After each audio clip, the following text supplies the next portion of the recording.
esse vídeo é para você que, como eu, sofreu para ler esse livro aqui, Lolita, de Vladimir Nabokov, considerado aí uma das obras-primas do século XX, um dos grandes livros do século XX. E o meu objetivo nesse vídeo hoje vai ser compartilhar algumas impressões de leitura, né, sobre essa obra do Nabokov. E com isso eu queria deixar adiantado que esse vídeo pode conter spoilers. Eu não montei um percurso muito certo do que eu vou fazer, por onde eu vou passar, mas como o próprio título sugere, o título do vídeo, né, a pergunta-chave é por que é tão difícil ler Lolita? E vamos começar por aí, né, dizendo, né, mais uma vez que tem spoilers aqui, mas enfim. Por que é tão difícil ler Lolita? Por que é tão complicado encarar essa narrativa? Eu queria começar com um ponto de partida que há 1 ano e meio atrás, há mais ou menos 2 anos atrás, eu peguei o Lolita para ler e comecei a ler essa narrativa, mas antes disso eu fui em vários sites, fui em vários blogs para ver o que as pessoas achavam. E era muito curioso que as avaliações de Lolita eram muito baixas, né? Então, principalmente no meio digital, no Scoob, Goodreads e outros dispositivos de avaliação de livros, compartilhamento de leituras, a avaliação do livro era bem baixa, assim, né? Uma média de 6 estrelas em 10. E eu ficava assim, meio encasquetado, eu não confio muito nessas avaliações, mas elas são um bom norte, um bom horizonte aí para a recepção da obra. E eu fui encarar o tal Diabo da Lolita, que é um livro aí com essa avaliação. Enfim, não consegui avançar na leitura. Eu basicamente interrompi a minha leitura no fim da parte 1. O livro é dividido em 2 sessões, e quando eu terminei essa primeira, eu simplesmente dropei, né? Eu soltei o livro e falei, não consigo ler isso mais. E recentemente, né, agora nesse ano de 2023, eu retomei essa leitura. Eu peguei o livro, tem uma série de livros que eu de repente paro de ler, porque eu encontro uma espécie de limite, de barreira e não consigo avançar. Grande Sertão Veredas, O Alto da Fé, do Elias Canetti, enfim, vários livros aí que eu acabo me afastando deles para depois retomar. E foi o caso de Lolita também. E nesse meio tempo que eu fiquei afastado dessa narrativa do Nabokov, eu ficava me perguntando, eu sempre fico me perguntando por que é que eu parei de ler, né? Por que eu não consegui avançar na leitura de Lolita. E esse vídeo está dividido em 2 partes. Nessa primeira parte eu vou discutir justamente essa questão, né? Por que eu parei de ler Lolita, por que eu não consegui avançar para além da parte 1 nesse meio tempo. A resposta mais óbvia, vamos começar por ela, é porque Humbert Humbert, que é o personagem principal e narrador, né, o personagem-chave ali, ele é pedófilo. E como nós estamos aí acompanhando a perspectiva dele, isso deixa o texto extremamente desagradável. A gente está em contato com um sujeito de mais ou menos 40 anos, entre 40 e 50 anos, que se apaixona por ninfetas e tem um desejo, uma atração sexual por essas figuras que ele chama de ninfetas, em referência à literatura clássica, né, greco-romana, que são essas meninas entre 8 e 12 anos, entre 8 e 15 anos, vamos dizer assim, melhor, que são aí provocativas e tudo mais, né? Então é esse sujeito velho que se apaixona por crianças mais jovens, né? Essa seria uma resposta mais óbvia. A segunda parte dessa resposta, né, é que, além de ser um livro difícil no seu conteúdo, de ser a história de um pedófilo, a gente vai ter um livro extremamente difícil em termos de poética, em termos de construção narrativa. E o que eu quero dizer com isso? Né? É um livro para crítica especializada. O Nabokov era um professor de literatura, assim como Humbert Humbert é o narrador, e os dois são muito inteligentes, né? Os dois são ardilosos. Acaba que o Humbert Humbert é um espectro do próprio Nabokov em termos de professor, não de pedofilia e tal, não vou entrar nesse mérito aqui. Existe gente que gosta de entrar e fazer essa aproximação, mas enfim, não me interessa a perversidade do próprio autor aqui nesse caso. Enfim, é um livro para crítica especializada. E é um livro para crítica especializada no sentido de que, dentro da construção dele, a gente vai ter diversas citações em francês sem tradução. Quem tem um francês, né, um pouco melhor, né, vamos dizer assim, um B2, um B1 de francês, consegue encarar essas citações, porque elas não são tão complexas, né, um francês básico, vamos dizer assim, mas vai ter inúmeras referências a outras obras da literatura. Então você vai ter pontas explícitas e implícitas ali, trechos de Goethe, trechos de Homero, né, que vão estar soltos no meio da narrativa, sobretudo do romantismo alemão. E você vai ter também estratégias narrativas extremamente complexas, né? Esse é o tipo de narrador que faz um coupé, cortes, né, muito precisos. O Humbert Humbert é um narrador que sabe exatamente como manipular a narrativa e como narrar. E isso deixa o livro muito difícil. Para não falar dos jogos com símiles, com os duplos do próprio personagem, que é um personagem extremamente espelhado ao longo da narrativa, que se encontra consigo mesmo diversas vezes, com suas sombras ali. E vai ter também uma estratégia de mise en abîme muito complexa, muito difícil de acompanhar, que é uma história acontecendo dentro da outra, uma espécie de sobrecolocação de narrativas que vão se amontoando em cima de você, leitor, e que a gente não consegue, né, acompanhar. Então esses seriam os motivos aí para dizer de forma bem direta por que é tão difícil ler esse diabo dessa Lolita, né, desse livro. Agora, por outro lado, né, e essa é uma virada aí muito impressionante no livro, que eu só me dei conta agora, que depois de 1 ano e meio retomando eu consegui levar até o final a leitura, é que essa dificuldade, essa resistência que o livro demonstra com relação à nossa posição de leitor, é o que deixa o livro extremamente maravilhoso, né? Como eu disse, né, quando eu peguei pela primeira vez e abandonei, foi uma sensação de estar sendo assim meio que feito de idiota, né? Essa foi a minha primeira sensação de leitura, e agora nessa retomada eu acho que quando a gente reconhece que estava sendo feito de idiota, isso tudo muda um pouco de perspectiva. Né, o que eu quero dizer com isso? A primeira sessão do livro, que foi onde eu abandonei, ela causa na gente uma sensação de promessa não cumprida. Lolita é um livro, né, que vai chegar no leitor antes mesmo que você entre em contato com esse texto. Então, antes de ler a primeira linha, antes de ouvir sequer, né, de ler sequer essa capa, Lolita, a gente já ouviu falar sobre isso. É um livro que chega com muita facilidade porque é extremamente chocante, né? É um livro polêmico. Então a gente já tem uma expectativa de leitura, né, de literatura com relação a ele. E qual que é a quebra que a gente tem? A promessa não cumprida. É um pornô sem pornografia, né? Essa eu acho que é a melhor analogia, a melhor metáfora que a gente pode usar. Porque quando a gente começa a ler, apesar de saber que é um livro de pedofilia e tudo mais, a sensação que a gente tem da polêmica é de que vai ser um livro hot, só que hot entre velho e uma criança, né? O que deixa tudo meio bizarro. E não é isso, né? O ponto é esse. Essa promessa não se cumpre. A gente acha que vai ver uma coisa escandalosa e acaba não vendo, né? A gente acaba não recebendo nas nossas mãos esse escândalo todo que é prometido antes de começar a ler o livro, né? E isso, né, cai justamente naquele ponto de se sentir feito de otário, né? Quando eu estava lendo, quando eu terminei a parte 1, eu falei, velho, eu sou um grande idiota, né? Eu estou sendo feito de trouxa por esse texto. E não só pelo texto, como pelo narrador, né? Humbert faz a gente de otário. Ele é, de fato, um narrador extremamente ardiloso, muito inteligente na forma de manipular a narrativa. E isso, né, nos leva aí a um ponto muito delicado, é que ao invés de ser um livro hot, ao invés de ser um romance extremamente dinâmico e que vai nos causar aí toda uma impressão de leitura, uma recepção acelerada dessa narrativa, é um livro retórico. É quase que um tratado, uma espécie de defesa retórica construída pelo Humbert para os seus crimes. O objetivo principal desse narrador é purgar a sua alma, né, pedir perdão para Deus, para o leitor e para o júri. Ele está sendo julgado, ele está preso, a gente sabe disso nas primeiras linhas do texto, né, que ele está preso. E assim, ele quer o perdão, ele quer o nosso perdão, quer o perdão de Deus, enfim, quer o perdão de todo mundo. É um livro extremamente retórico nesse sentido. É uma defesa do Humbert frente ao júri e ao próprio leitor.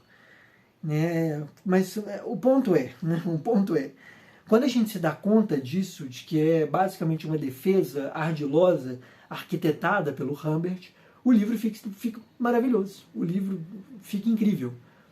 Né? Fica incrível nesse sentido de um prazer que é estético e não necessariamente narrativo. A narrativa continua sendo extremamente bizarra, assim, né? Um homem de 40 anos apaixonado por uma criança, enfim, é muito bizarro. Agora, em termos de domínio narrativo, a complexidade de Lolita é extremamente encantadora, assim, um negócio que a gente vai acompanhando, quando a gente vê as pontas soltas, os pequenos detalhes plantados pelo Nabokov e pelo Humbert, né, nessa narrativa, a gente vai ficando, Humbert, né, você é um manipulador, um maldito de um manipulador, né? Muito bom. E, assim, para dar uma comparação pode parecer estranha, mas dá um pouco a dimensão do que é o Lolita, a gente pode pensar no caso do traiu ou não traiu, que não é a questão que importa em Dom Casmurro, ela é a questão que está na superfície, mas o que interessa ali é a camada mais subterrânea, que seria a pergunta, quem é Bentinho? Essa é a pergunta do Dom Casmurro. Não quem é Capitu, se Capitu traiu, foda-se. A pergunta é quem é Bentinho, quem narra essa narrativa. E a mesma coisa aqui com Lolita. A gente não está tão interessado, e não é tão interessante assim, pensar no que é esse crime, né, o crime de pedofilia, e no que vai ser o crime que leva o Humbert à prisão, que é o assassinato do Quilty, né, né, não sei pronunciar, mas o Claire Quilty, que é um duplo do próprio Humbert, que ele vai assassinar no fim do livro, e por isso ele está preso. Não está preso por pedofilia, porque ele nunca foi pego. Mas, então, né, o livro é uma tentativa de responder de forma muito ardilosa e retórica a pergunta: quem é Humbert Humbert? Quem é esse criminoso? E com isso eu encerro a primeira parte desse livro, para a gente poder falar agora um pouquinho mais sobre a estrutura, né? Vai ser uma sessão um pouco mais breve. Essa segunda parte, eu acho que a pergunta, né, norteadora dela, se a primeira parte é por que é tão difícil, desculpa, por que é tão difícil ler Lolita, essa segunda parte eu queria mudar a pergunta-chave, que é por que vale a pena ler Lolita, né? Por que apesar de toda dificuldade esse livro precisa ser lido, né, de alguma forma. Longe de entrar aqui em questões éticas, né, de falar por que tem toda uma ética e a construção de uma ética subterrânea e moralista, enfim. Saindo um pouco dessa questão, vamos entrar aqui em elementos da narrativa, onde é o meu campo de atuação, eu estou aqui formado como crítico literário, como bacharel, então é isso que vai ficar aqui. O livro é dividido em duas partes, como eu falei, porém, né, essas duas partes, elas guardam dentro de si, cada uma delas, várias narrativas, muitas coisas, muitas pequenas narrativas paralelas que estão se acumulando, como eu disse, que a gente tem a sensação até de sufocamento. E essas muitas narrativas delas, eu gostaria de destacar três. Primeiro, a que é mais superficial, que é o caso de amor ou de pedofilia, né? O caso de amor pedófilo do Humbert Humbert, essa é a camada superior. A segunda, que eu acho muito interessante, que é onde tem a virada da parte 2, e a parte 2 é indispensável por conta disso, é a narrativa policial. A segunda seção do livro, quando Humbert se mostra como o escroto que ele finalmente consuma um ato sexual com a Lolita, depois de enrolar e tal, e ficar sempre adiando essa relação sexual com ela, o livro muda de dinâmica. A gente vai ter uma narrativa que é extremamente acelerada e que vai justamente jogar com elementos da narrativa policial. Muda completamente o tom. A primeira seção do livro ela é extremamente arrastada, né? A gente se sente lendo uma obra como, né, o Sofrimento do Jovem Werther, do Goethe, ou então, né, Os Anos de Aprendizagem do Wilhelm Meister, também do Goethe, que são dois tomos, dois grandes livros do romantismo alemão, mas que são chatos pra um caralho, né? É uma forma de narrativa com a qual a gente não está acostumada, que procura fazer longas descrições de paisagem, longas descrições de objeto. Viu uma flor, tem que descrever a flor em 3 páginas. E o amor do Humbert é um amor extremamente romântico. Humbert, para começar a responder aquela pergunta, é um homem do velho mundo. É um inglês que meio que fugiu, vamos dizer assim, para os Estados Unidos, né, para os Estados Unidos da América, onde o mundo é a terra da liberdade, onde ele vai encontrar espaço para consagrar o seu desejo pelas ninfetas.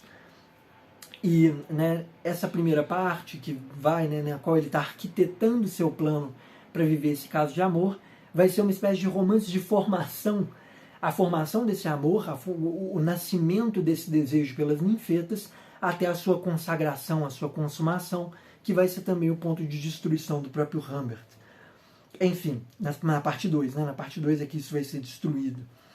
Agora, mudando um pouco para isso, quando a gente chega na parte 2, justamente a gente vai ver uma pavirada. Claro que os elementos românticos e o próprio Humbert vão se manter, mas vai ser muito mais dinâmico, a gente vai ver muito mais coisa acontecendo. Vai ter a longa sessão pela viagem pelos Estados Unidos, em que Humbert e Lolita vão desbravar a América, inventar uma América aí, aos olhos do próprio Nabokov e do próprio Humbert, né, que é esse sujeito estrangeiro, Nabokov também um emigrado para os Estados Unidos.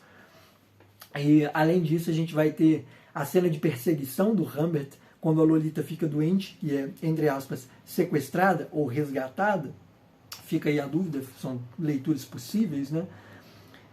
Eu não concordo tanto com o termo resgatada, só para deixar claro. Mas, enfim, né, no momento em que ela é roubada do Humbert, a cena de perseguição fica mais clara, ele se torna um obcecado pelas pistas, ele já é extremamente obcecado, mas fica mais ainda tentando encontrar essa Lolita que foi roubada dele, percorrendo o caminho dos Estados Unidos. E, enfim, é uma sessão muito mais dinâmica. Agora, para fugir um pouco dessas duas, que seriam aí a primeira camada e a segunda camada, a gente vai ter uma terceira grande camada e mais subterrânea ainda, que é da história da própria literatura. Lolita é um livro que conta a sua maneira e a maneira do próprio Nabokov a história da literatura ocidental. É uma passagem, inclusive natural, da literatura ocidental. Um percurso teleológico, se a gente quiser, com o qual a gente pode concordar ou não. E essa história da literatura, que levaria da literatura romântica a justamente a narrativa policial, como um destino teleológico e natural, como eu disse, a gente vai ter uma teoria do romance, né? O livro Lolita é também uma coisa e um objeto literário que procura se perguntar e perguntar para o leitor o que é e como escrever um romance. Inclusive, para cursos de escrita criativa, eu acho que Lolita é uma boa pedida, talvez uma das obras essenciais do século XX sobre escrita literária. Apesar de não ter nenhuma palavra dogmática ou pedagógica no sentido de ensinar a escrever um bom romance, esse é um bom romance. E ele consegue dizer, ele mesmo, né, na própria narrativa, por que é um bom romance. Desmontando a si mesmo. Né? Na segunda sessão do livro, o Humbert vai fazer várias pontas soltas explicando as artimanhas que ele está usando, os erros com seu próprio nome, a construção das personagens, por que ele está descrevendo uma cena, por que ele está omitindo outra, enfim, ele começa a mostrar, revelar que o texto que o leitor tem diante dos olhos é um texto, e portanto é manipulado, é retórico, né? Para voltar nessa palavra que eu usei aí. Então a gente vai passar por isso, né? Em construção de personagem, encadeamento da ação, né? Ele consegue encadear uma coisa depois da outra e relacionar isso dentro de uma arquitetura universal, né? Que é o próprio romance, de uma maneira maravilhosa e descrevendo que ele está fazendo isso, e descrições de paisagem interior, ou seja, como os personagens se sentem por dentro, e também por fora, né, que são a descrição dos próprios Estados Unidos. O Nabokov, no fim desse livro, tem um pós-fácil, em que ele diz que tinha inventado a Rússia e a Europa Oriental, e que finalmente ele podia inventar os Estados Unidos, inventar a América. E ele, de alguma forma, consegue com esse livro. Isso tem um limite, claro, né? É uma América, não é a América, mas enfim, ele consegue inventar uma América. E isso que eu falei da história do romance, né, eu acho extremamente inteligente propor isso, porque ele consegue acompanhar a própria dinâmica de recepção. Sair de uma recepção que é letárgica e difícil, que é do romantismo, é muito difícil encarar as obras românticas e os clássicos da literatura anteriores ao século XX, né? Então século XIX para trás, mesmo o próprio Machadão, né? O Machado de Assis, que foi mencionado aqui, o seu Dom Casmurro, é uma literatura um pouco mais resistente à nossa leitura, e o Nabokov e o Humbert conseguem fazer aí uma palavra, olha, isso é difícil, mas é possível. Olha, leitor, eu vou te mostrar como que a narrativa policial não está tão distante assim do romantismo, né? E como que a chegada do personagem romântico ao personagem da narrativa policial, de Velho Oeste, do romance hot, dos romances góticos, né, chamados penny writers, né, os penny writing, que são esses romances escritos para dar dinheiro, de narrativas góticas, de narrativas policiais, enfim, escritores que precisam viver, né, como é que essa passagem desse universo, de um universo para o outro, ela é natural na história dos Estados Unidos e na história do próprio Ocidente. Enfim, né? Assim, como eu disse, eu não me preparei tão bem para esse vídeo, mas eu acho que um bom exemplo de cena de Velho Oeste, para mostrar aí como que o Nabokov e o Humbert têm domínio desse conteúdo, como que eles estão atentos a essas coisas, é a cena, uma das cenas finais do livro, em que tem um embate entre o Humbert e o Claire Quilty, em que o Humbert tem uma cena muito bonachona, ele tá armado, quer matar o Quilty, disse pro Quilty que quer matá-lo, e eles sentam para conversar. Essa cena que tá nos filmes ali, por exemplo, do Clint Eastwood, né? Célebre diretor e ator do Velho Oeste norte-americano, que é isso de o herói e o vilão se sentarem para trocar aquele papo e que começam a ter um debate de visões éticas e de visões de mundo. O Claire Quilty é o duplo do Humbert, também na medida em que ele é um dramaturgo, ou seja, um escritor, né, enquanto o Humbert é um crítico literário, então a gente tem essa similaridade aí de crítica e literatura. É também um escritor de roteiros de cinema muito famosos, riquíssimo por ser escritor de roteiros, e de filmes justamente de baixaria. E além de tudo é um personagem sádico, um perverso, como o próprio Humbert é. Agora, a diferença do Humbert, né, o Quilty não tem pudor. Ele sabe que é um perverso e leva a sua perversão ao limite. Faz orgias, né, com crianças, com velhos, né, ele é um depravado. Coisa com a qual o Humbert não concorda e por isso o Quilty precisa morrer também. Você é depravado demais. Você não é como eu, um depravado romântico. E por isso o leitor deve me perdoar e deve entender por que eu matei o Quilty e por que eu não devo morrer na cadeira elétrica. Por que eu não devo ser condenado à pena capital. Né? Isso é uma coisa que eu esqueci de falar, mas o Humbert está no corredor da morte. Ele vai morrer.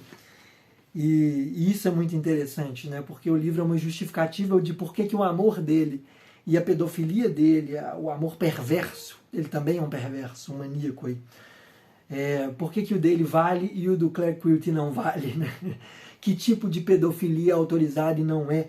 Nós, leitores, sabemos, assim, isso está claro desde o início. Nós sabemos que isso é crime, que isso está errado, mas ele quer defender o amor dele acima de todas as coisas. E o que, né, encontra seus limites dentro da própria narrativa e dentro da própria recepção.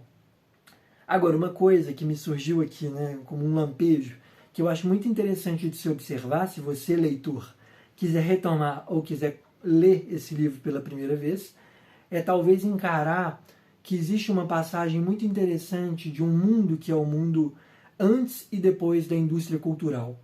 A Lolita é uma personagem totalmente atravessada pelo discurso da indústria cultural. Pensando localmente, tanto na diegese, né, ou seja, na narrativa, quanto no contexto em que o livro é publicado, o livro saiu em 1956, e acontece no lance de 40, 50, né, existe aí uma questão toda com o desenvolvimento de uma indústria cultural nos Estados Unidos, que é muito importante notar.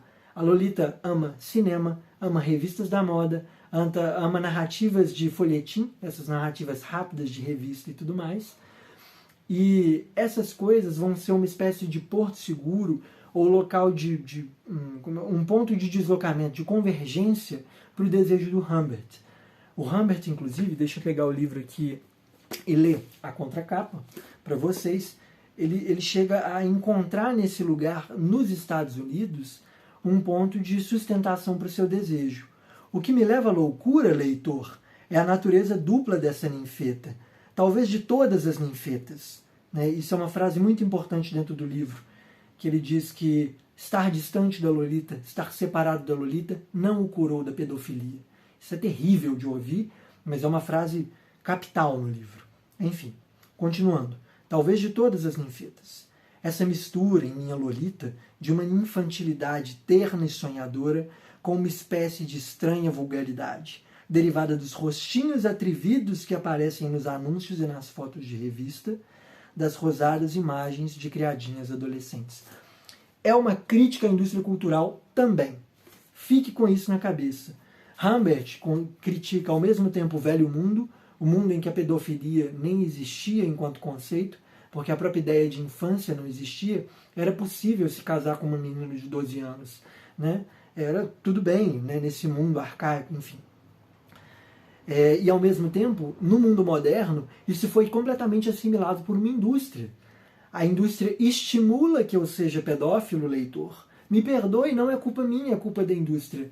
Mas, né, sempre lembre-se, coloque o dedo na ferida. É culpa do Humbert, sim. Né, ele é um criminoso. Né, a gente não perde isso de vista.